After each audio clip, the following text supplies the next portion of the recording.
ಎಲ್ಲರಿಗೂ ನಮಸ್ಕಾರ. ಈ ದಿನ ನಮ್ಮ ಮುಳಬಾಗಿಲು ತಾಲೂಕಿನ ಹೈವೇಯಲ್ಲಿ ಈ ಒಂದು ಪತ್ರಿಕಾ ಮಾಧ್ಯಮದವ್ರನ್ನ ಕರೆಸಿರುವಂಥ ಉದ್ದೇಶ, ನಮ್ಮ ತಾಲೂಕಲ್ಲಿ ನಡೀತಿರ್ತಕ್ಕಂಥ, ನಮ್ಮ ಜಿಲ್ಲೆಯಲ್ಲಿ ನಡೀತಾ ಇರ್ತಕ್ಕಂಥ ಒಂದು ಅಧಿಕಾರಿಗಳ ದೌರ್ಜನ್ಯ ಅಂತಲೇ ನಾವು ಹೇಳ್ಬೋದು. ಇವತ್ತು ಆಗಿನ ಕಾಲದಲ್ಲಿ ರಾಜರ ಆಡಳಿತ ಇತ್ತು. ರಾಜರ ಆಡಳಿತ ಅಂತಂದರೆ ರಾಜ ಏನು ಹೇಳ್ತಾನೆ ಅದೇ ಶಾಸನ. ಇವತ್ತು ಈ ಒಂದು ರಾಜರ ಆಡಳಿತ ಬೇಡ ಅಂತ ಹೇಳ್ಬಿಟ್ಟು ಪ್ರಜಾಪ್ರಭುತ್ವವನ್ನು ತಗೊಬಂದು ಇಟ್ಟಿದ್ದೀವಿ ನಮ್ಮ ದೇಶದಲ್ಲಿ. ಇವತ್ತು ನಮ್ಮ ದೇಶದಲ್ಲಿ ರಾಜರ ಆಡಳಿತ ಇಲ್ಲ, ಪ್ರಜಾಪ್ರಭುತ್ವ ಇದೆ. ಈ ಪ್ರಜಾಪ್ರಭುತ್ವ ಏನು ಹೇಳುತ್ತೆ, ಒಂದಷ್ಟು ನಮ್ಮ ದೇಶದ ನಾಗರಿಕರಿಗೆ ನ್ಯಾಯನ ಒದಗಿಸ್ಬೇಕು ಅಂತಂದರೆ ಅವ್ರಿಗೆ ಆದಂಥ ಒಂದು ಸೂಕ್ತವಾದಂಥ ಅಧಿಕಾರಿಗಳನ್ನ ನೇಮಕ ಮಾಡ್ತಾರೆ. ಇವತ್ತು ಈ ನಮ್ಮ ಅಧಿಕಾರಿಗಳು ಯಾವ ರೀತಿಯಲ್ಲಿ ನಡವಳಿ ಇದೆ ಅಂತಂದರೆ, ಸರ್ಕಾರದ ಆದೇಶದಂತೆ ಒಂದು ಗ್ರೂಪ್ ಅನ್ನೋದು ಇರುತ್ತೆ. A group, B group, C group, D group ಅಂತ. ಈ ಗ್ರೂಪ್ಗಳ ಉದ್ದೇಶ ಪ್ರಕಾರ 2 ವರ್ಷ, ಒಬ್ಬ ಅಧಿಕಾರಿಗೆ 2 ವರ್ಷ, ಒಬ್ಬ ಅಧಿಕಾರಿಗೆ 4 ವರ್ಷ, ಒಬ್ಬ ಅಧಿಕಾರಿಗೆ 7 ವರ್ಷ ಅಂತೇಳಿ ಒಂದು ಕಡೆ ಕೂತು ಕೆಲಸ ಮಾಡುವಂಥ ಜವಾಬ್ದಾರಿ ಇರುತ್ತೆ. ಅದು ಯಾರಿಗೆ, ನಮ್ಮ ಸರ್ಕಾರಿ ನೌಕರರಿಗೆ. ಆದರೆ ನಮ್ಮ ಕೋಲಾರ ಜಿಲ್ಲೆಯಲ್ಲಿ ನಾವು ಒಂದಷ್ಟು ಅಧಿಕಾರಿಗಳನ್ನ ನಾವು ಪಟ್ಟಿ ಕೊಡ್ತೀವಿ. ನಾವು ಒಂದಷ್ಟು ಅಧಿಕಾರಿಗಳನ್ನ ನಾವು ಗಮನಿಸಿದಾಗ, ಅವರ ಒಂದು ಇಷ್ಟಿನ ತಗೊಂಡಾಗ 5 ವರ್ಷ 6 ವರ್ಷ ಅಲ್ಲ, 25 ವರ್ಷ, 25 ವರ್ಷದಿಂದ ಟಿಕಾಣಿ ಹಾಕಿ ಇಲ್ಲಿ ಕೂತಿದ್ದಾರೆ. ಇದು ಸರ್ಕಾರಿ ಕಚೇರಿನ, ಇಲ್ಲ ಅಂತಂದ್ರೆ ರಾಜಕಾರಣ ಮಾಡ್ತಿದಾರ, ರಾಜಕೀಯ ಮಾಡ್ತಿದಾರ ಅಂತೇಳಿ ನಮ್ಗೆ ಯಾರಿಗೂ ಅರ್ಥ ಆಗ್ತಿಲ್ಲ. ಇವತ್ತು 25 ವರ್ಷ, 15 ವರ್ಷ, 18 ವರ್ಷ, 20 ವರ್ಷ ಈ ರೀತಿಯಲ್ಲಿ ನೀವು ಅಧಿಕಾರಿಗಳು ನೀವು ಟಿಕಾಣಿ ಹಾಕಿ ನೀವು ಕೂತ್ಕೊಂಡಿದ್ರೆ ಸಾಮಾನ್ಯ ಜನರಿಗೆ ನೀವು ನ್ಯಾಯ ಮಾಡೋದಕ್ಕೆ ನಿಮ್ಮ ಕೈಲಿ ಆಗುತ್ತಾ? ಇವತ್ತು ಒಬ್ಬ ಬಡ ರೈತ, ಒಬ್ಬ ಬಡ ಪ್ರಜೆ ಬರ್ತಾನೆ, ಬಂದು ಸ್ವಾಮಿ ನನಗೆ ಈ ಥರ ಒಂದು ನನಗೆ ಅನ್ಯಾಯ ಆಗ್ತಿದೆ, ಈ ಥರ ಒಂದು ನಮಗೆ ದುರಸ್ತಿ ಮಾಡಿಕೊಡಿ, ಇಲ್ಲ ಪಾಣಿ ಮಾಡಿಕೊಡಿ, ಯಾವುದೋ ಒಂದು ತಕರಾರು ಬಂದಾಗ ಈ 25 ವರ್ಷ ಕೂತಿರುವಂಥ ಅಧಿಕಾರಿಗೆ ಎಲ್ಲ ಈ ಒಂದು ಡಿಸ್ಟಿಕ್ನ ಎಲ್ಲ ರಾಜಕಾರಣಿಗಳ ಕೈವಾಡ ಇದೆ. ಅವರ ಒಂದು ಬೆಂಬಲ ಬರೋವರೆಗೂ, ಅವರ ಒಂದು ಕಾಲ್ ಬರೋವರೆಗೂ ಯಾವುದೇ ಥರದ ಬಡ ರೈತನಿಗೆ, ಬಡ ಬಗ್ಗರಿಗೆ ಕೆಲಸ ಆಗ್ತಿಲ್ಲ. ಇವತ್ತು ಲಕ್ಷಾಂತರ ರೂಪಾಯಿ, ಕೋಟ್ಯಾಂತರ ರೂಪಾಯಿ ಸಂಪಾದನೆ ಮಾಡಿಕೊಂಡು ರಾಜಕಾರಣ ಮಾಡ್ಕೊಂಡು ಹೋಗ್ತಿದ್ದಾರೆ ಹೊರತು ಈ ನಮ್ಮ ಸರ್ಕಾರಿ ನೌಕರರ ಒಂದು ಉದ್ಯೋಗ ಏನಿದೆ, ಅವ್ರ ಕರ್ತವ್ಯ ಏನಿದೆ, ಅದನ್ನು ನಿಭಾಯಿಸಬೇಕು ಅನ್ನೋ ಉದ್ದೇಶ ಯಾವ ಸರ್ಕಾರಿ ನೌಕರಿಗೂ ಇಲ್ಲ. ಇವತ್ತು ಒಂದು ಪಂಚಾಯಿತಿಯಲ್ಲಿ ಒಂದು ರಚ್ಚೆ ಕಟ್ಟೆ ಮೇಲೆ ಕೂತ್ಕೊಂಡು ಅನ್ಎಜುಕೇಟೆಡ್ ಒಬ್ರು ಹಿರಿಯರು ಪಂಚಾಯಿತಿ ಕಟ್ಟೆ ಮೇಲೆ ಕೂತು ನಿಜವಾದಂಥ ಒಂದು ನ್ಯಾಯ ಮಾಡ್ತಿದ್ರು ಆಗಿನ ಕಾಲದಲ್ಲಿ. ನಮಗೆಲ್ಲ ಅನ್ಸುತ್ತೆ, ಈ ಪ್ರಜಾಪ್ರಭುತ್ವದ ಈ ಸರ್ಕಾರದ ಬದಲು ಪಂಚಾಯಿತಿಗಳಲ್ಲಿ ನ್ಯಾಯ ಮಾಡಿ ಈ ನ್ಯಾಯನ ಇದೇ ಕರೆಕ್ಟು ಅನ್ನೋವಂಥ ಪಂಚಾಯತಿ ಅವಾಗ ಏನಿತ್ತು, ಈ ಪಂಚಾಯತಿನ ಸೂಕ್ತ ಅನ್ಸುತ್ತೆ. ಏನು ಈ ಅಧಿಕಾರಿಗಳ ಹತ್ರ ನಾವು ಈ ಕಾಶಿಗೆ ಹೋಗಿ ಪ್ರಾಣ ಬಿಡಬೇಕು ಅಂತೇಳಿ ಎಷ್ಟೋ ಜನ ಕಾಶಿಗೆ ಹೋಗಿ ಪ್ರಾಣ ಬಿಡ್ತಾರೆ. ಇವತ್ತು ಬಡ ರೈತರು ತಹಸೀಲ್ದಾರ್ ಕಚೇರಿ ಹತ್ರ ಓಡಾಡಿ ಇಲ್ಲೇ ಪ್ರಾಣ ಬಿಡೋ ಥರ ಇದ್ದಾರೆ. ಒಂಥರ ತಹಸೀಲ್ದಾರ್ ಕಚೇರಿ ಅನ್ನೋದು ಒಂದು ಕಾಶಿ ಯಾತ್ರೆ ಹೋಗಿದೆ. ಏನಕ್ಕೋಸ್ಕರ ಈ ಒಂದು ನಡವಳಿಕೆ ನಡೀತಾ ಇದೆ ಅಂತಂದ್ರೆ, ಅಧಿಕಾರಿಗಳ ವರ್ಗಾವಣೆ ಈ ಕೂಡಲೇ ಮಾಡಬೇಕು. ಅತ್ತೆ ಮನೆಗೆ ಅಳಿಯ ಬಂದಾಗ ವಾರಗಟ್ಲೆ ತಿಂಗಳಗಟ್ಲೆ ಕೂತ್ಕೊಂಡು ಏನ್ ತಿಂತಾರೆ, ಇದೇ ರೀತಿಯಲ್ಲೇ ಅಧಿಕಾರಿಗಳು ಇಲ್ಲಿ ಟಿಕಾಣಿ ಹೂಡಿದ್ದಾರೆ. ಅಧಿಕಾರಿಗಳನ್ನ ಈ ದಿನ DC ಅವ್ರಿಗೆ ನಾವು ರಿಕ್ವೆಸ್ಟ್ ಮಾಡ್ತಾ ಇದ್ದೀವಿ, ಈ ಕೂಡಲೇ ಕೋಲಾರ ಜಿಲ್ಲೆಯ ಅಧಿಕಾರಿಗಳು ಅವರ ಒಂದು ಟೈಮ್ ಪೀರಿಯಡ್ ಅನ್ನೋದು ಏನಿದೆ, ಅದಕ್ಕಿಂತ ಹೆಚ್ಚಿಗೆ ಯಾರು ಇನ್ನೂ ಅಧಿಕಾರದಲ್ಲಿ ಕೂತಿದ್ದಾರೆ ಅಂಥವ್ರನ್ನ ನೀವು ಈ ಕೂಡಲೇ ವರ್ಗಾವಣೆ ಮಾಡಬೇಕು. ವರ್ಗಾವಣೆ ಮಾಡೋದೇ ಅಲ್ಲ, ಇವತ್ತವರೆಗೂ 15 ವರ್ಷ, 18 ವರ್ಷ, 25 ವರ್ಷವರೆಗೂ ಯಾಕೆ ನೀವು ಕೂರಿಸಿದ್ದೀರಾ? ಯಾರು ಕೂರಿಸಿದ್ದಾರೆ? ನಿಮ್ಮ ಮೇಲಾಧಿಕಾರಿಗಳಿಗೆ ಇದ್ರ ಬಗ್ಗೆ ಗಮನ ಇಲ್ವಾ? ಇವ್ರನ್ನ ಟ್ರಾನ್ಸ್ಫರ್ ಮಾಡಬೇಕು, ಬೇರೆ ಕಡೆಗೆ ಹಾಕ್ಬೇಕು ಅಂತೇಳಿ ನಿಮ್ಗೆಲ್ಲನೂ ಒಂದು ಜವಾಬ್ದಾರಿ ಅನ್ನೋದಿಲ್ವಾ? ಸೊ ಇದನ್ನ ಯಾರು ಮಾಡ್ತಿದ್ದಾರೆ ಅವ್ರ ಮೇಲೆ ಕೂಡ ಕಠಿಣವಾದಂಥ ಒಂದು ಕ್ರಮನ ತಗೋಬೇಕು. ಇವತ್ತು ನಾನು ಒಂದು ಎಕ್ಸಾಂಪಲ್ ಹೇಳ್ತೀನಿ. ಇವತ್ತು ನಮ್ಮ ತಹಸೀಲ್ದಾರ್ ಕಚೇರಿಗೆ ಹೋಗಿರ್ಬೇಕಾದ್ರೆ ಒಬ್ಬ ವ್ಯಕ್ತಿ ಹತ್ರ ತಹಸೀಲ್ದಾರ್ ಕಚೇರಿಯಲ್ಲೇನೆ ರೆಕಾರ್ಡ್ ರೂಮ್ಸ್ ಅಲ್ಲಿ, ರೆಕಾರ್ಡ್ ಕೊಠಡಿಯಲ್ಲಿ ನಮ್ಮ ಹತ್ರ ನಿಮ್ಮ ಒಂದು ಜಮೀನ್ಗೆ ತಕ್ಕಂತ ಪತ್ರಗಳು ನಮ್ಮ ಹತ್ರ ಇದೆ ಅಂತ ಹೇಳ್ಬಿಟ್ಟು ಅದನ್ನ ಲೋಕಾಯುಕ್ತಗೂ ಒಂದು ಸೆಟ್ ಕೊಟ್ಟಿದ್ದಾರೆ, ಆ ವ್ಯಕ್ತಿ ಕೂಡ ಒಂದು ಸೆಟ್ ಸಬ್ಮಿಟ್ ಮಾಡಿದ್ದಾರೆ 2011 ಅಲ್ಲಿ. ಮೊನ್ನೆ ತಹಸೀಲ್ದಾರ್ ಕಚೇರಿಯಿಂದ ಈ ಒಂದು ಸರ್ವೆ ನಂಬರ್ಗೆ ಸಂಬಂಧಪಟ್ಟಂತೆ ಯಾವುದೇ ತರಹದ ಡಾಕ್ಯುಮೆಂಟ್ ನಮ್ಮಲ್ಲಿ ಇಲ್ಲ, ಮಿಸ್ಸಿಂಗ್ ಆಗಿದೆ ಅಂತೇಳಿ ರಿಪೋರ್ಟ್ ಕೊಟ್ಟಿದ್ದಾರೆ. ಏನಕ್ಕೆ ಇವೆಲ್ಲ ನಡೀತಾ ಇದೆ? ಅಧಿಕಾರಿಗಳ ದೌರ್ಜನ್ಯ. ಅಧಿಕಾರಿಗಳು ಇವತ್ತು ಅಧಿಕಾರಿಗಳಾಗಿ ಕೆಲಸ ಮಾಡ್ತಾ ಇಲ್ಲ, ರಾಜಕಾರಣಿಗಳಾಗ್ಬಿಟ್ಟಿದ್ದಾರೆ ಅಧಿಕಾರಿಗಳು. ಇವತ್ತು ಅಧಿಕಾರಿಗಳು ರಾಜಕಾರಣಿಗಳಂತೆ ಇಲ್ಲಿ ಬಡ ರೈತರ ಜೊತೆ ನಡ್ಕೊಳ್ತಿದ್ದಾರೆ. ಈ ಕೂಡಲೇ ನಾನು ಈ ಒಂದು ಸಂದರ್ಭದಲ್ಲಿ ನಾನು ಹೇಳ್ತೀನಿ, ಈ ಕೂಡಲೇ ಎಲ್ಲ ಅಧಿಕಾರಿಗಳನ್ನು ನಾವು ಒಂದು ಪಟ್ಟಿನೇ ಕೊಡ್ತಾ ಇದೀವಿ. ನಮ್ಮ ಹತ್ರ ಇರುವಂಥ ಪಟ್ಟಿನ ನಾವು ನಿಮ್ಮ ಮೀಡಿಯಾದವ್ರಿಗೆ ನಾವು ಸಬ್ಮಿಟ್ ಮಾಡ್ತೀವಿ. ಆ ಒಂದು ಪಟ್ಟಿಯಲ್ಲಿ ಇರುವಂಥ ಅಧಿಕಾರಿಗಳನ್ನ ಈ ಕೂಡಲೇ ವರ್ಗಾವಣೆ ಮಾಡಬೇಕು. ಜೊತೆಗೆ ಯಾರು ಅವ್ರನ್ನ ಟ್ರಾನ್ಸ್ಫರ್ ಮಾಡಿದಿರ, ಯಾರು ಒಂದು ಹೈಯರ್ ಅಧಿಕಾರಿಗಳು ಇಟ್ಟಿದ್ರು ಅವ್ರನ್ನ ಇಲ್ಲಿ, ಅವ್ರ ಮೇಲೆ ಕೂಡ ನೀವು ಆ್ಯಕ್ಷನ್ ತಗೋಬೇಕು ಅಂತ ಹೇಳಿ ಈ ಸಂದರ್ಭದಲ್ಲಿ ನಾನು ಹೇಳ್ತೀನಿ. ಸರ್, ಈಗ ಅಧಿಕಾರಿಗಳ ಪಟ್ಟಿ ಸುಮಾರು 27 ಜನ ಇದೆ ಈಗ ನಮ್ಗೆ ಸಿಕ್ಕಿರೋ ಪ್ರಕಾರ ನಮ್ಮ ಮುಲ್ಬಾಲ್ ತಾಲೂಕಲ್ಲಿ. ನಾನೀಗ ಕೋಲಾರ ಜಿಲ್ಲೆಗೆ ನಾನು ಏನು ಮಾತಾಡ್ತಾ ಇದ್ದೀನಿ, ಈಗ ಎಕ್ಸಾಂಪಲ್ ನಮ್ಮ ಮುಲ್ಬಾಲ್ ತಾಲೂಕನ್ನ ನಾವು ತಗೊಳ್ತೀವಿ. ನಮಗೆ ಯಾರ ಮೇಲೂ ದ್ವೇಷ ಇಲ್ಲ, ಯಾವ ಅಧಿಕಾರಿ ಮೇಲೂ ದ್ವೇಷ ಇಲ್ಲ. ಆದರೆ ನೀವು ತೊಗೊಂಡಿರುವಂಥ ಕರ್ತವ್ಯನ ನೀವು ಕರೆಕ್ಟಾಗಿ ನಿಭಾಯಿಸಿ, ಜನಸಾಮಾನ್ಯರಿಗೆ ನೀವು ನ್ಯಾಯ ಒದಗಿಸಿ. ಈಗ ನಾವು ಇಲ್ಲಿ ಟಿಕಾಣಿ ಹಾಕಿ ಕೂತ್ಕೊಂಡಿದ್ರೆ ನನಗೆ ಇವ್ರ್ಯಾರು ನಂಗೆ ಚೆನ್ನಾಗಿ ಗೊತ್ತು, ಇವ್ರ್ಯಾರು ನಂಗೆ ಚೆನ್ನಾಗಿ ಗೊತ್ತು. ಸೊ ಈಗ ಎಲ್ಲರ ಒಂದು ಪರಿಚಯ ಚೆನ್ನಾಗಾಯ್ತು ಅಂತಂದರೆ ಇಲ್ಲಿ ನಾನು ರಾಜಕಾರಣ ಮಾಡ್ತೀನಿ, ಅಧಿಕಾರ ನಾವು ಮಾಡಲ್ಲ. ನಾನು ಹೇಳ್ತೀನಿ ಸರ್, ಖಂಡಿತವಾಗ್ಲೂ ಹೇಳ್ತೀನಿ. ನಾನು ಹೆಸರು ಹೇಳ್ತೀನಿ, ಜೊತೆಗೆ ಇವರ ಪಟ್ಟಿ ಕೂಡ ನಾನು ಕೊಡ್ತೀನಿ. KN ಅರವಿಂದ್ ಗ್ರಾಮ ಲೆಕ್ಕಿಗರು, KN ಅರವಿಂದ್ ಗ್ರಾಮ ಲೆಕ್ಕಿಗರು, ಸೇವಾ ಅವಧಿ 15 ವರ್ಷ. 15 ವರ್ಷ ಇವತ್ತು ಒಂದೇ ಕಚೇರಿಯಲ್ಲಿ ಕೂತು ಇವರು ಕೆಲಸ ಮಾಡ್ತಿದ್ದಾರೆ. ಏನು ಸರ್? ಸರ್, ನಮಗೆ ತೊಂದರೆ ಇಲ್ಲ ಸರ್. ನಾನು ಹೇಳ್ತಿರೋದು ಸರ್ಕಾರ ಸಂವಿಧಾನದ ಅಡಿಯಲ್ಲಿ ಒಬ್ಬ ಸರ್ಕಾರಿ ಅಧಿಕಾರಿ ಎಷ್ಟು ವರ್ಷ ಕೂತು ಕೆಲಸ ಮಾಡಬೇಕು ಹೇಳಿ. ಈಗ ನೀವು ನಮ್ಮನ್ನೇನು ಕ್ವಶನ್ ಮಾಡ್ತಿದ್ದೀರಾ, ಅದಕ್ಕೊಂದು ಆನ್ಸರ್. ಮಿನಿಮಮ್ 15 ವರ್ಷ ಮಾಡ್ಬೋದಾ ಒಂದು ಜಾಗದಲ್ಲಿ ಕೂತು? ಮತ್ತೆ ಯಾಕೆ 15 ವರ್ಷದಲ್ಲಿ ಮಾಡ್ತಿದ್ದಾರೆ? ನಾವು ಮೇಲಧಿಕಾರಿಗಳಿಗೆ ನಾವು ದೂರು ಕೊಡ್ತಾ ಇದ್ದೀವಿ. ಆ ಮೇಲಧಿಕಾರಿ ಗೊತ್ತಿಲ್ವಾ, ಜ್ಞಾನ ಇಲ್ವಾ? ಮೇಲಧಿಕಾರಿಗೆ ಜ್ಞಾನ ಇಲ್ವಾ?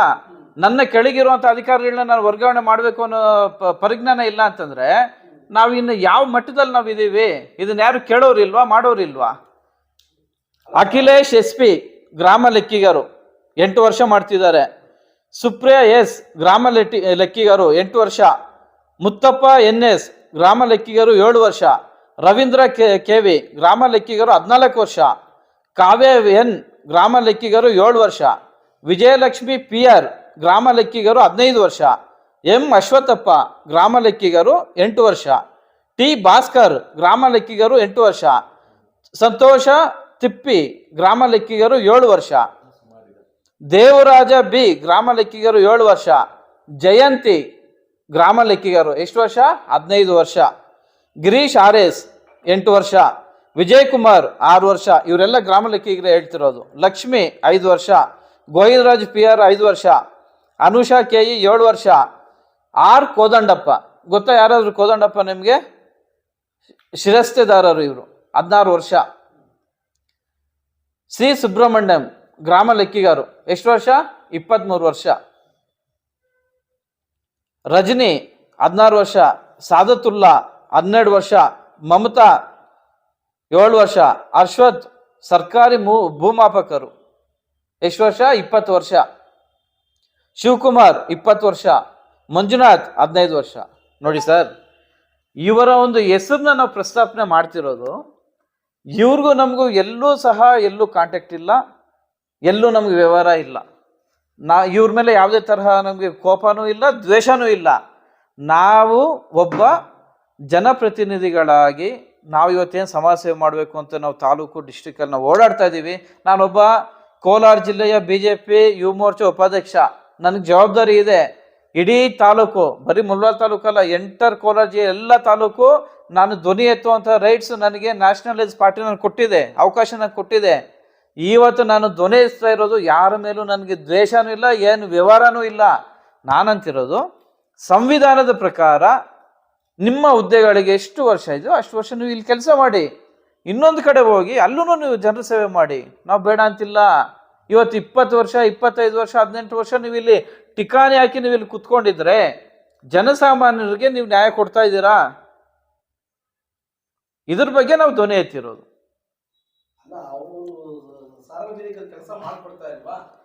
ಸರ್, ಸಾರ್ವಜನಿಕರಿಗೆ ಕೆಲಸ ಮಾಡಿಕೊಡ್ತಿಲ್ಲ ಅಂತ ನಾನು ಹೇಳೋದಕ್ಕಿಂತ ನಾಳೆಯಿಂದಾನೆ ನೀವು ಮೀಡಿಯಾದವ್ರು ತಹಸೀಲ್ದಾರ್ ಕಚೇರಿ ಆಚೆ ಆವರಣದಲ್ಲಿ ಕೂರೋಣ. ನಾವು ಕೂಡ ಒಂದು ಟೇಬಲೋ ಇಲ್ಲ ಒಂದು ಟಾರ್ಪಲ್ ಹಾಕೊಂಡು ನಾವು ಕೂರ್ತೀವಿ. ಎಷ್ಟು ಜನ ರೈತರು ಬಂದು ನಮ್ಮ ಕೆಲಸ ಮಾಡಿಕೊಡ್ತಿದ್ದಾರೆ ಅಂತೇಳಿ ಎಷ್ಟು ಜನ ಹೇಳ್ತಿದ್ದಾರೆ, ನಮ್ಮ ಕೆಲಸ ಮಾಡಿಕೊಡ್ತಿಲ್ಲ ಅಂತೇಳಿ ಎಷ್ಟು ಜನ ಹೇಳ್ತಾರೆ, ನೀವು ರೆಕಾರ್ಡ್ ಮಾಡಿಕೊಡಿ. ಒಬ್ಬ ಬಂದು ಹೇಳ್ಕೊಟ್ಬಿಡ್ಲಿ ಸರ್, ನಮಗೆ ಕೆಲಸ ತಹಸೀಲ್ದಾರ್ ಕಚೇರಿಯಲ್ಲಿ ಕರೆಕ್ಟಾಗಿ ಮಾಡಿಕೊಡ್ತಿದ್ದಾರೆ ಅಂತ. ಏನು ಸರ್, ಎಷ್ಟು ರೋದನೆ ಕೊಡ್ತಾರೆ ರೈತರಿಗೆ ಅಂದರೆ, ಅಲ್ಲಿ ರೈತರು ಹೋಗ್ಬಿಟ್ಟು ಅಲ್ಲಿ ವ್ಯವಸಾಯ ಮಾಡಬೇಕಾ, ನೀರು ಕಟ್ಟಬೇಕಾ, ಔಷಧಿ ತಗೊಬಂದು ಔಷಧಿ ಹೊಡ್ಬೇಕಾ, ಇಲ್ಲಾಂದ್ರೆ ಇಲ್ಲಿ ಬಂದು ತಾಲೂಕು ಕಚೇರಿಯಲ್ಲಿ ಓಡಾಡ್ಬೇಕು? ಏನು ಮಾಡಬೇಕು? ತಾಲೂಕು ಕಚೇರಿಯಲ್ಲಿ ಬಂದು ರೈತರು ಬಂದು ಇಲ್ಲಿ ಟಿಕಾಣಿ ಹಾಕೊಂಡು ಕೂತ್ರೆ ಅಲ್ಲಿ ವ್ಯವಸಾಯ ಮಾಡಿ ಊಟ ಬೆಳೆದು ನಮ್ಗೆ ಹಾಕೋರು ಯಾರು? ಇದ್ರ ಬಗ್ಗೆ ಯಾರು ಅನ್ಯಾಯಕ್ಕೆ ಒಳಗಾಗ್ತಿದ್ದಾರೆ, ಬನ್ನಿ ತಹಸೀಲ್ದಾರ್ ಕಚೇರಿ ಹತ್ರ ಕೂರೋಣ. ಎಷ್ಟು ಜನ ಬೆಳಿಗ್ಗೆಯಿಂದ ಸಂಜೆವರೆಗೂ ಬರ್ತಾರೆ, ಅಟ್ಲೀಸ್ಟ್ ಒಂದು ಇಬ್ಬರು ನಮ್ಮ ತಹಸೀಲ್ದಾರ್ ಕಚೇರಿಯಿಂದ ನಮಗೆ ಒಳ್ಳೆ ಕೆಲಸ ಮಾಡಿಕೊಟ್ಟಿದ್ದಾರೆ ಅಂತ ಹೇಳ್ಬಿಡ್ಲಿ, ನಾವು ಖಂಡಿತವಾಗ್ಲೂ ಒಪ್ಕೊಳ್ತೀವಿ. ನಾವು ಖಂಡಿತ ಸರ್, ನಾವು ತಹಸೀಲ್ದಾರ್ ಮೇಡಮ್ ಅವ್ರಿಗೆ ಕೊಟ್ಟಿದ್ವಿ ಈಗಾಗಲೇ. ನಮ್ಮ ನಾಗರಿಕ ವೇದಿಕೆ ಮುಖಾಂತರ ಮತ್ತು DC ಅವ್ರಿಗೂ ನಾವು ಈ ಕೂಡಲೇ ನಾವು ಕೊಟ್ಟಿದ್ದೀವಿ ನಾಗರಿಕ ವೇದಿಕೆ ಮುಖಾಂತರ. ಈಗ ನಮಗೆ ಯಾವುದೇ ಸಂಘಟನೆ ಆಗಿರ್ಬೋದು ಸರ್, ಕೈ ಶುದ್ಧವಾಗಿದ್ದು ಜನರಿಗೋಸ್ಕರ, ಜನರ ಪರವಾಗಿ ನಾವೊಂದು ಕೆಲಸ ಮಾಡ್ತಾ ಇದ್ದೀವಿ ಅಂತಂದರೆ ನಾವೆಲ್ಲರೂ ಹೊಂದಾಗ್ತೀವಿ, ಒಗ್ಗಟ್ಟಾಗ್ತೀವಿ. ಇದರಲ್ಲಿ ಎರಡನೇ ಮಾತಿಲ್ಲ. ದಯವಿಟ್ಟು ನಾನು ಈ ತಾಲೂಕಿನ ನಮ್ಮ ಸಮೃದ್ಧಿ ಮಂಜುನಾಥ್ ಸರ್ ಅವರು ಕೂಡ ನಾನು ರಿಕ್ವೆಸ್ಟ್ ಮಾಡ್ತೀನಿ, ನೀವೊಬ್ಬರು MLA ಆಗಿದ್ದೀರಾ, ಶಾಸಕರು MLA ಆಗಿದ್ದೀರಾ, ದಯವಿಟ್ಟು ಇದ್ರ ಬಗ್ಗೆ ನೀವು ಕೂಡ ಇದ್ರ ಬಗ್ಗೆ ಅತಿ ಹೆಚ್ಚಿಗೆ ನೀವೇ ಇದ್ರ ಬಗ್ಗೆ ನೀವು ಏನೋ ಪರಿಗಣನೆಗೆ ತಗೋಬೇಕಾಗಿರೋದು. ದಯವಿಟ್ಟು ನಾನು ನಿಮ್ಮನ್ನು ರಿಕ್ವೆಸ್ಟ್ ಮಾಡ್ತೀನಿ ಸರ್, ಈ ಕೂಡಲೇ ಎಷ್ಟು ಜನ ಇದ್ದಾರೆ ಅಧಿಕಾರಿಗಳು ಈ ಥರ ಸುಮಾರು ವರ್ಷಗಳಿಂದ ದುರುಪಯೋಗ ಪಡಿಸ್ಕೊಳ್ತಿದ್ದಾರೆ, ಇವನ್ನೆಲ್ಲನೂ ಎತ್ತಂಗಡಿ ಮಾಡುವಂಥ ಕೆಲಸ ನೀವು ವಹಿಸ್ಕೋಬೇಕಾಗುತ್ತೆ. ಮತ್ತೆ ಇದು ತನಿಖೆ ವಿಚಾರಕ್ಕೆ ಬಂದ್ರೆ ಇದು ಇನ್ನೊಂದು ಏನಾಗುತ್ತೆ ಅಂತಂದ್ರೆ, ನಾನು ಬಹುಶಃ ಯಾಕಂದ್ರೆ ನಾನು ಒಂದು ಊಹಾಪೋಹ ಅಂತಾನೆ ಹೇಳೋದಕ್ಕೆ ಇಲ್ಲಿ ಸಾಧ್ಯನೇ ಇಲ್ಲ. ಇದು ಊಹಾಪೋಹ. 1 ಸೆಕೆಂಡ್. ಇದು ಈಗೇನಿಲ್ಲಿ ವಿಚಾರ ಇದೆ, ಇದು ನಮ್ಮ ಬಾಬಾ ಸಾಹೇಬ್ ಅಂಬೇಡ್ಕರ್ ಜಿ ಅವರು ಒಂದು ಅಚ್ಚುಕಟ್ಟಾದಂಥ ವಾತಾವರಣನ ಈ ದೇಶದ ಹಿತದೃಷ್ಟಿಯಲ್ಲಿ ಆ ಕಾಲದಲ್ಲಿ ಇವತ್ತವರೆಗೂ ಇನ್ನು ಮುಂದುವರಿಸಿದಂತೆ ನಮ್ಮ ದೇಶದ ಭವಿಷ್ಯ ತುಂಬ ಚೆನ್ನಾಗಾಗಲಿ ಅಂತ ರೂಲ್ಸ್ ಆ್ಯಂಡ್ ರೆಗ್ಯುಲೇಷನ್ಸ್ ಅನ್ನ ಮಾಡಿ, ಸರ್ಕಾರಿ ಸೇವೆಯಲ್ಲಿ ಅಧಿಕಾರ ಅಲ್ಲ, ಸರ್ಕಾರಿ ಅಧಿಕಾರಿಗಳಲ್ಲ, ಸರ್ಕಾರಿ ಸೇವೆಯಲ್ಲಿ ಪ್ರಜಾಸೇವೆ ಮಾಡೋರಿಗೆ ಒಂದು ಅವಕಾಶ ಕಲ್ಪಿಸಿ ಅವ್ರಿಗೆ ಇಂಥದ್ದೇ ಆದಂಥ ಸಿವಿಕ್ ಕೊಡುವಂಥದ್ನೆಲ್ಲ ಕೊಟ್ಟಾಗ ನನ್ನ ಒಂದು ಅನಿಸಿಕೆ ಏನಂತಂದ್ರೆ, ಏನು 27 ಜನ ಈ ಡಿಪಾರ್ಟ್ಮೆಂಟ್ ಇದ್ದಾರೆ, ಮತ್ತೆ ಟೀಚರ್ಸ್ ಅಲ್ಲೂ ಇರ್ತಾರೆ, ಮತ್ತೆ ಇನ್ನೊಂದ್ರಲ್ಲೂ ಇರ್ತಾರೆ, ಇವರೆಲ್ಲರೂ ಎಜುಕೇಟೆಡ್ಸ್ ಅಂದ್ರೆ ಅವ್ರ ಸಂವಿಧಾನನ ಗೊತ್ತಿರಬೇಕು. ನನಗೆ ಗೊತ್ತಿಲ್ಲ ಅಂತ ಹೇಳೋದಲ್ಲ, ಅವ್ರಿಗೆ ಗೊತ್ತಿರಬೇಕು. ಮತ್ತೆ ಇವರೆಲ್ಲ ಬುದ್ಧಿವಂತರೇನೆ. ನನ್ನ ಅಭಿಪ್ರಾಯ ಏನಂದ್ರೆ, ಇವ್ರನ್ನ ಯಾರೋ ಇನ್ಫ್ಲೂಯೆನ್ಸ್ ಮಾಡ್ಬಿಟ್ಟು, ರಾಜಕೀಯ ಒತ್ತಡ ಮಾಡ್ಬಿಟ್ಟು, ಇಲ್ಲ ನಂಗೆ ಈ ಜಮೀನ್ ನನಗೆ ಮಾಡಿಸ್ಕೊಡು ಅಂತ ಇರ್ತಾವಲ್ಲ. ಇವಾಗ ಸರ್ಕಾರಿ ಜಮೀನುಗಳು ಮುಳಬಾಗಿಲು ಟೌನ್ ನಿಂದ ಹಿಡಿದು ರಾಜಕಾಲುವೆಯಿಂದ ಹಿಡಿದು ಕೆರೆವರೆಗೂ ನಾವು ಗಮನಿಸಿದಾಗ ಎಲ್ಲಿ ಕಾಪಾಡಿದ್ದಾರೆ? ನಾವು 7ನೇ ಕ್ಲಾಸಲ್ಲಿ ಇದ್ದಾಗಿಂದ ನೋಡ್ತಾ ಇದೀವಿ, ಕೆರೆಗಳೆಲ್ಲ ಕಾಣೆ ಆಗ್ತಾ ಇದೆ. ಮತ್ತೆ ರಾಜಕಾಲುವೆಗಳ ಮೇಲೆಲ್ಲ ಇವರೇ ಸವಲತ್ತುಗಳು ಕೊಡ್ತಾ ಇದ್ದಾರೆ ಸರ್ಕಾರಿ ಅಧಿಕಾರಿಗಳು. ಈಗ ನೀವೇ ಹೇಳಿ, ಒಂದು ರಾಜಕಾಲುವೆ ಅಂತ ಇದ್ದಾಗ ಅದ್ರ ಮೇಲೆ ಪವರ್ ಕೊಡೋದು ಒಳಗೆ ಒಬ್ಬ ನಿಷ್ಠಾವಂತ ಸರ್ಕಾರಿ ಸೇವಕನ ಒಂದು ಕೆಲಸನ. ಈಗ ಒಬ್ಬ ಯಾರೋ ಕೊಲೆ ಮಾಡ್ತಾನೆ ಅಂತಂದ್ರೆ ಅವನಿಗೆ ಕತ್ತಿ ಕೊಡೋದು ಸರಿನಾ ತಪ್ಪ? ಅದನ್ನ ಪ್ರೇರಣೆ ಕೊಟ್ಟಂಗೆ. ಅದೇ ರೀತಿ ಸರ್ಕಾರಿ ಅಧಿಕಾರಿಗಳು, ಈಗ ಬೆಸ್ಕಾಂ ಅವ್ರು ಇರ್ಬೋದು, ಮುನ್ಸಿಪಲ್ ಅವ್ರು ಇರ್ಬೋದು, ಎಲ್ಲ ಇಲಾಖೆಯಲ್ಲೂ ಹೇಳ್ತೀನಿ, ರೆವಿನ್ಯೂ ಇಲಾಖೆ ಇರ್ಬೋದು, ಅದು ಸರ್ಕಾರಿ ಭೂಮಿ ಅಂದಿದ ತಕ್ಷಣ ಅದನ್ನ ಕಣ್ಮುಚ್ಕೊಂಡು ಯಾರಿಗೋ ರಿಜಿಸ್ಟರ್ ಮಾಡೋದು, ಯಾರಿಗೋ ಟ್ರಾನ್ಸ್ಫರ್ ಮಾಡೋದು, ಇವೆಲ್ಲ ಮಾಡಿದಾಗ ನನಗನ್ಸುತ್ತೆ ಇದ್ರ ಹಿಂದೆ ಯಾರೋ ಒಂದು ರಾಜಕೀಯ ಒತ್ತಡ ಇರ್ಬೋದು. ಇಲ್ಲ ಅಂದ್ರೆ ಅವರು ನಮ್ಮ ಬಾಬಾ ಸಾಹೇಬ್ ಅಂಬೇಡ್ಕರ್ ಜಿ ಅವರ ಸಂವಿಧಾನಕ್ಕೆ ಗೌರವ ಕೊಡಲ್ಲ ಅಂತ ನಾನು ಹೇಳ್ತಿಲ್ಲ. ಎಲ್ಲೋ ಒಂದ್ ಕಡೆ ನಮ್ಮ ಸಂವಿಧಾನದ ಅಸ್ಮಿತೆಗಳಿಗೆ, ಮೌಲ್ಯಗಳಿಗೆ ಧಕ್ಕೆ ಆಗ್ತಾ ಇದೆ. ಅದು ಮುಳಬಾಗಿಲು ತಾಲೂಕಿಂದ ಆಗ್ಬಾರ್ದು. ನಾವೆಲ್ಲ ಪ್ರಜೆಗಳು, ಇದೆಲ್ಲ ನಮ್ಮ ಆಸ್ತಿ, ಇದು ಸರ್ಕಾರಿ ಆಸ್ತಿಗಳನ್ನ ನಾವು ತುಂಬಾ ಹುಷಾರಾಗಿ ಕಾಪಾಡ್ಕೊಬೇಕು. ಆಮೇಲೆ ಯಾರು ನಿರ್ವಹಣೆ ಮಾಡೋದಿಲ್ಲ ಸರ್ಕಾರಿ ಅಧಿಕಾರಿಗಳ ಬಗ್ಗೆ, ಆಕ್ಚುಲಿ ಇದ್ರ ಬಗ್ಗೆ ವಿಚಾರ ಮಾಡೋದೇನಿಲ್ಲ. ಈಗ ನಾನು ಹೇಳಕ್ ಮುಂಚೆ ಹಸುವಾದಾಗ ಊಟ ಕೇಳ್ತಾರೆ, ಸಂಬಳ ಬರ್ದೇ ಇದ್ದಾಗ ಸಂಬಳ ಕೇಳ್ತಾರೆ, ಅವ್ರಿಗೆ ನನ್ಗೆ ಇನ್ಕ್ರಿಮೆಂಟ್ ಬೇಕು ಅಂತ ಕೇಳ್ತಾರೆ. ಇಷ್ಟೆಲ್ಲ ಬುದ್ಧಿ ಇರೋರು ಅವ್ರ ಮಕ್ಳನ್ನೆಲ್ಲ ಎಜುಕೇಶನ್ ನಲ್ಲೇ ಓದಿಸ್ತಾ ಇರೋದು, ಯಾರೇನ್ ಮನೇಲಿ ಮಕ್ಳನ್ನ ಓದಿಸದೇ ಇರೋ ಆಫೀಸರ್ಸ್ ಯಾರು ಇಲ್ಲ ಅಂತ. ಅವರು ನಿಜವಾಗ್ಲೂ ಅವ್ರಿಗೆ ಭಾರತೀಯ ಪ್ರಜೆ ಆಗಿದ್ರೆ, ಅವ್ರು ನಿಜವಾಗ್ಲೂ ಹೊಟ್ಟೆಗೆ ಯೋಗ್ಯವಾದಂತ ಆಹಾರ ಮಾಡೋರಾಗಿದ್ರೆ ಅವ್ರ ಜವಾಬ್ದಾರಿನ ಅವ್ರ ಹೊರತು ಅವರೇ ಕೇಳಬೇಕು. ಸ್ವಾಮಿ, ನಂದು ರೂಲ್ಸ್ ಪ್ರಕಾರ ನಾನು ನಮ್ಮ ಭಾರತ ದೇಶದ ಸಾರ್ವಭೌಮತ್ವದ ಒಂದು ಸಂವಿಧಾನದ ಅಡಿಯಲ್ಲಿ ನಾನು ಕೆಲಸ ಮಾಡ್ತಾ ಇದ್ದೀನಿ, ಅದರ ಒಂದು ಅನ್ನದ ಋಣದಲ್ಲಿ ನಾನು ಇದ್ದೀನಿ. ಈ ದೇಶದ ಪ್ರತಿಯೊಬ್ಬ ಪ್ರಜೆಗೆ ನಾನೊಬ್ಬ ಸೇವಕನಾಗಿದ್ದೀನಿ.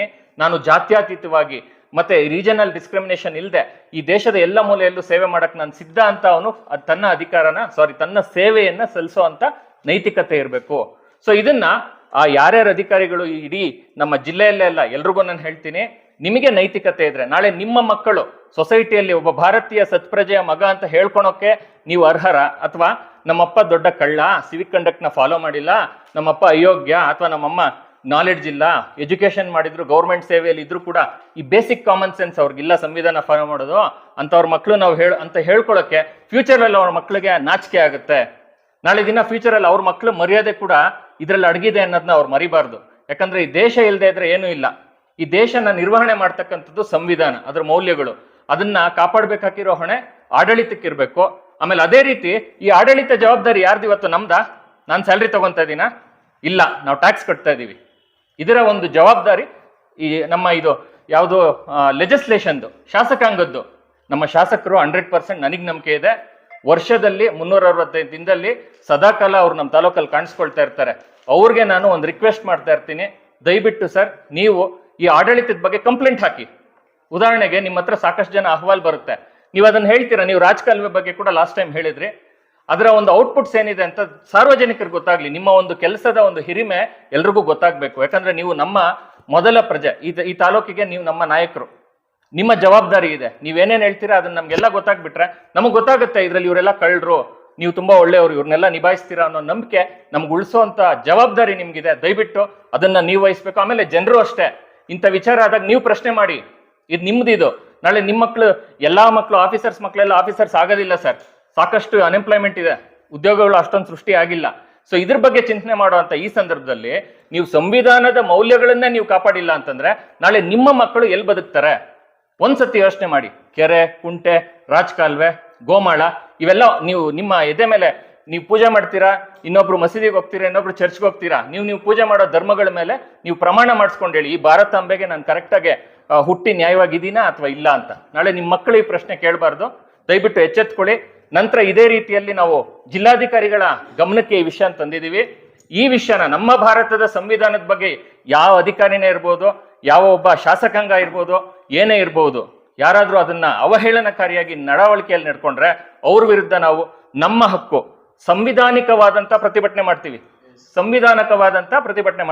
ನಮ್ಮನ್ನು ಬೀದಿಗೆ ತರೋದೇನೆ ಅವ್ರ ಕೆಲಸ? ನಾವು ಟ್ಯಾಕ್ಸ್ ಕಟ್ಟಿ ನಾವು ಬೀದಿಗೆ ಬರ್ಬೇಕಾ? ದಯವಿಟ್ಟು ಈ ರೀತಿ ಅನ್ಯಾಯ ಮಾಡಬೇಡಿ. ಈ ದೇಶಕ್ಕೋಸ್ಕರ ಸ್ವಲ್ಪ ಬದಲಾವಣೆ ಆಗಿ ನಿಮಗ್ ನೀವು ಅರ್ಥಕೊಳ್ಳಿ. ನಿಮ್ಮ ಉನ್ನತ ಅಧಿಕಾರಿಗಳ ಹತ್ರ ಇರೋ ಅಂತ ನೀವು ಭಿಕ್ಷುಕರು ಅಲ್ಲ, ಅದೇ ರೀತಿ ನೀವು ಅವ್ರ ಗುಲಾಮರು ಅಲ್ಲ. ನೀವೆಲ್ಲ ಸಂಬಳ ತಗೊಂಡು ಪ್ರೌಢಾಗಿ ನಿಮ್ಮ ಮಕ್ಕಳನ್ನ ಹೆಮ್ಮೆಯಿಂದ ಸಾಕ್ಬೇಕಾಗಿರೋ ತಂದೆ ತಾಯಿಗಳು, ಈ ದೇಶದ ಪ್ರಜೆಗಳು, ಈ ದೇಶದ ನಿಮ್ಮ ಮಕ್ಕಳನ್ನ ಒಂದ್ ನಾಳೆ ದಿನ ಸತ್ಪ್ರಜೆಗಳು ಮಾಡ್ಬೇಕು ಅಂತ ಹೊರಟಿರೋರು, ನೀವು ದಯವಿಟ್ಟು ಹಾಳಾಗ್ಬೇಡಿ, ನಮ್ಮ ಸೊಸೈಟಿನ ಹಾಳು ಮಾಡಬೇಡಿ ಅಂತ ಈ ಮೂಲಕ ನಾನು ತುಂಬಾ ಹಂಬಲ್ ರಿಕ್ವೆಸ್ಟ್ ಮಾಡ್ತಾ ಇದ್ದೀನಿ. ದೇಶದ ಬಗ್ಗೆ ದಯವಿಟ್ಟು ಕಾಳಜಿ ವಹಿಸಿ. ನಿಮ್ಮ ಜವಾಬ್ದಾರಿನ ಅರ್ಥಕೊಳ್ದೇ ಇದ್ರೆ ರಾಜೀನಾಮೆ ಕೊಟ್ಟು ಮನೆಯಲ್ಲಿ ಇದ್ಬಿಡಿ, ನಾವ್ ಯಾರು ನಿಮ್ಮನ್ನು ಕೇಳಲ್ಲ ಸ್ವಾಮಿ.